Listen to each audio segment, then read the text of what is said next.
बिस्मिल्लाहिर्रहमानिर्रहीम। अस्सलामुअलैकुम मोअज़्ज़िज़ सामीन। आपके फेवरेट चैनल नेम सेंटर से मैं हूँ उम्मे ताहा। आज मैं अब्दुल्ला नाम का मतलब और उसकी कुछ बुनियादी मालूमात लेकर आपकी खिदमत में हाजिर हुई हूँ। तो चलिए बढ़ते हैं अपने आज के टॉपिक अब्दुल्ला नाम के मतलब और उसकी दीगर तफसीलात की जानिब। अब्दुल्ला की बुनियादी मालूमात हमें अरबी ज़बान से मिलती हैं। जिनसी तौर पर यह नाम लड़कों के लिए मखसूस समझा जाता है। मजहबन ये एक मुस्लिम नेम है। इसके खुशकिस्मती के अदाद में 2, 7 और 9 के अदद शामिल हैं। इनके लिए बेहतरीन खुशकिस्मती का वक्त सुबह 7 से 9 बजे तक 2 घंटे है। खुशकिस्मती के दिनों में मंगल और जुमेरात के दिन शामिल हैं। अगर बात की जाए इनकी ज़िंदगी में पाई जाने वाली खसूसियात की, तो ये ज़िंदगी में आने वाली मुश्किलात से टकराना पसंद करते हैं और इनका मुकाबला करना चाहते हैं।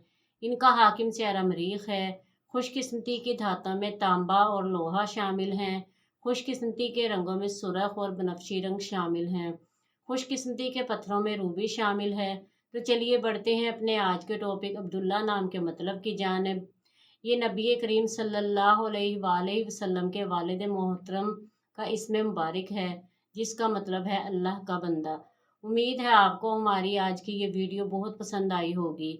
अपनी पसंदीदगी का इजहार हमारे चैनल नेम सेंटर को लाइक, शेयर और सब्सक्राइब करके ज़रूर कीजिएगा, ताकि आपको हमारी आने वाली नई वीडियोस मिल सकें। इजाज़त चाहेंगे, फिर मिलेंगे किसी नए नाम की तफसीलात के साथ। तब तक के लिए अल्लाह हाफिज़।